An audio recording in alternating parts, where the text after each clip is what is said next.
श्री कृष्ण कहते हैं कि इस कलयुग का आधार है गायत्री। यदि इस कलयुग में कोई व्यक्ति चाहे कि मुझे धर्म पूर्वक रहना है, न्याय नीति पूर्वक, सत्य पूर्वक जीवन जीना है, तो उसे क्या करने की आवश्यकता है? गायत्री जपने की आवश्यकता है, क्योंकि इस कलयुग का आधार है गायत्री। किसने कहा? भगवान कृष्ण ने।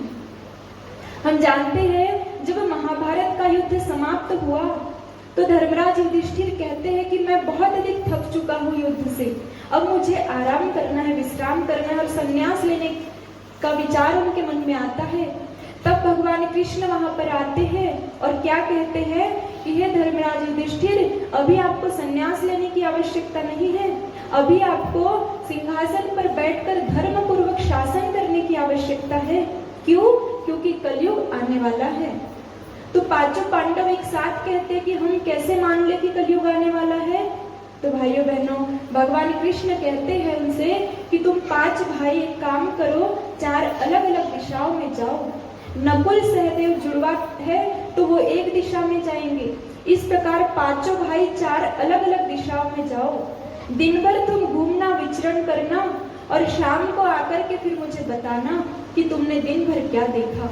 शाम को मैं पूछूंगा तुमसे। तो भगवान की आज्ञा मानकर 5 भाई 4 अलग अलग दिशाओं में गए, दिन भर घूमे, और शाम के समय जब वापस आते हैं तो भगवान कृष्ण सबसे पहले धर्मराज युधिष्ठिर से पूछते हैं कि आपने क्या देखा? आप जब दिन भर घूमे तो आपने क्या देखा? तो धर्मराज युधिष्ठिर क्या कहते हैं? हे भगवान, मैंने बड़ा विचित्र सा दृश्य देखा।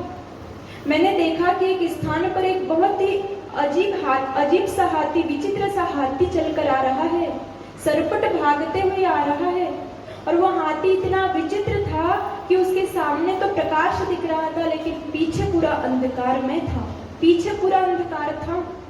और वो हाथी इतना विचित्र था कि उसके 2 पैर थे, 4 कान थे और 1 आंख थी। युधिष्ठिर कहते हैं कि भगवान, मैंने ऐसा विचित्र सा हाथी कभी देखा नहीं, ये क्या था मेरी समझ में नहीं आया। तो भगवान श्री कृष्ण कहते हैं, हे धर्मराज युधिष्ठिर, आपने जिस हाथी को आते देखा तो आपने कलयुग को आते देखा। आपने देखा कि जब इस धरती पर कलयुग आएगा तो इस धरती का मनुष्य ऊपर से तो चमकीला दिखेगा, सुनहरा दिखाई देगा, लेकिन उसके भीतर पूर्णतः अंधकार होगा। ऊपर से चमकीला दिखेगा लेकिन अंदर पूरा अंधकार होगा, इसलिए आपने ऐसा हाथी देखा। भगवान श्री कृष्ण कहते हैं, आपने उस हाथी के 2 पैर देखे, वो इसीलिए क्योंकि जब इस धरती पर कलयुग आएगा तो मनुष्य जीवन के जो 4 पुरुषार्थ, धर्म, अर्थ, काम और मोक्ष, इसमें से धर्म और मोक्ष को लोग भूल जाएंगे, केवल काम और अर्थ को याद रखेंगे। इसलिए आपने उस हाथी के 2 पैर देखे, आपने उस हाथी के 4 कान देखे, 1 आंख देखी, क्योंकि इस कलयुग में मनुष्य सुनी सुनाई बातों पर विश्वास करेगा। आंखों से देखने पर नहीं बल्कि सुनी सुनाई बातों पर विश्वास करेगा। किसी ने कह दिया कि वह व्यक्ति कैसा है तो लोग मान लेंगे कि वो व्यक्ति ऐसा ही है। कहने का मतलब आंखों से देखने पर नहीं, कानों से सुनने पर विश्वास करेगा। इसलिए तुमने 4 कान और 1 आंख देखी, कुल मिलाकर तुमने कलयुग का दृश्य देखा। धर्मराज युधिष्ठिर की शंका का समाधान हुआ। फिर भगवान कृष्ण ने भीम से पूछा, भीम आपने क्या देखा? भीम कहते हैं, भगवान मैंने भी बड़ा विचित्र दृश्य देखा। मैंने देखा कि एक स्थान पर एक गाय अपने बछड़े का दूध पी रही है। सुनकर आश्चर्य लगा होगा आपको, क्योंकि हम तो ये सुनते हैं कि बछड़ा अपनी माँ का दूध पीता है, बछड़ा गाय का दूध पीता है, लेकिन भीम ने क्या देखा था कि गाय अपने बच्चे का दूध पी रही है, गाय बछड़े का दूध पी रही थी। मेरी समझ में नहीं आया कि ये कैसे। तो भगवान कृष्ण कहते हैं, भीम आपने भी कलयुग को देखा।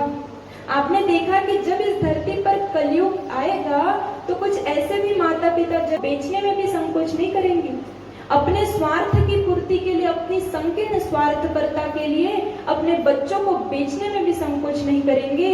इसलिए आपने ऐसा दृश्य देखा। भीम की शंका का समाधान हुआ। फिर भगवान कृष्ण ने अर्जुन से पूछा, अर्जुन तुमने क्या देखा? तो अर्जुन कहता है, भगवान मैंने भी बड़ा विचित्र सा दृश्य देखा।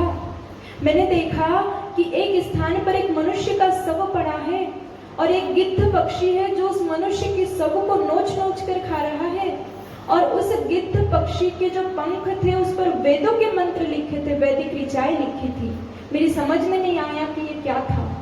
भगवान कृष्ण कहते हैं, अर्जुन तुमने भी कलयुग को देखा, तुमने देखा कि जब इस धरती पर कलयुग आएगा तो कुछ ऐसे भी लोग जन्म लेंगे जो वेदों को तो जानते होंगे, वैदिक ऋचाएं पढ़ते होंगे, कर्मकांड कराते होंगे, धर्म का कार्य करते होंगे, लेकिन फिर भी उन्हें मृतक भोज करने में संकोच नहीं होगा। एक और व्यक्ति का शव पड़ा है और दूसरी ओर उन्हें मृतक भोज की सूझेगी, इसलिए आपने ऐसा दृश्य देखा। अर्जुन की शंका का समाधान हुआ।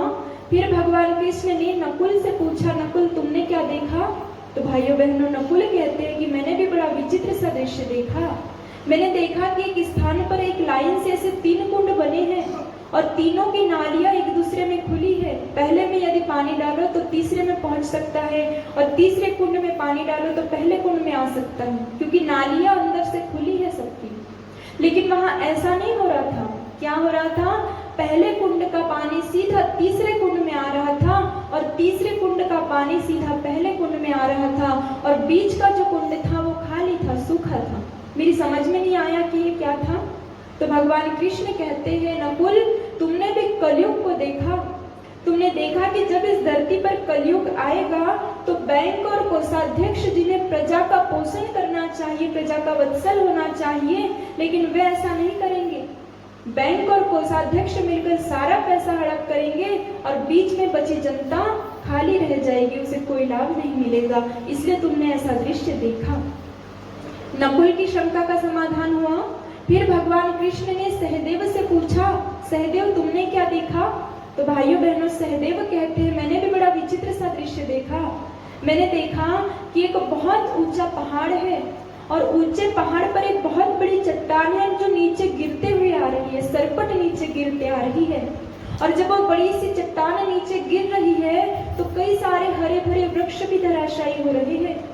और मैंने बड़ा आश्चर्य के साथ देखा कि वो बड़ी सी चट्टान जब नीचे खाई में गिरने ही वाली होती है कि एक छोटा सा घास का तिनका आता है, छोटा सा घास का तिनका, सूखा घास का तिनका, और वो आकर के उस बड़ी सी चट्टान को गिरने से रोक लेता है, उसे गिरने नहीं देता।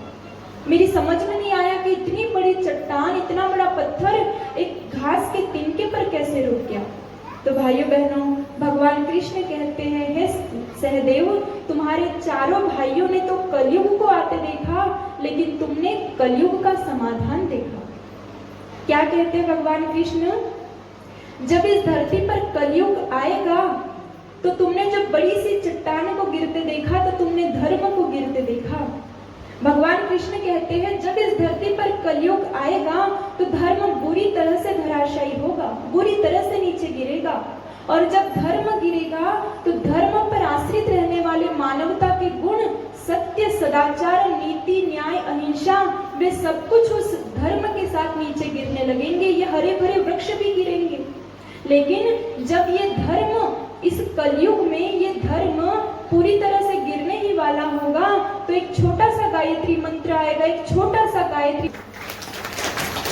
गायत्री मंत्र इस कलयुग में धर्म को नीचे नहीं गिरने देगा।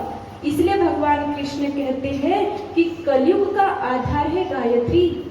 यदि इस कलयुग में कोई व्यक्ति धर्म पूर्वक, नीति पूर्वक, न्याय पूर्वक, सत्य पूर्वक जीवन जीना चाहता है तो उसे गायत्री मंत्र जपने की आवश्यकता है।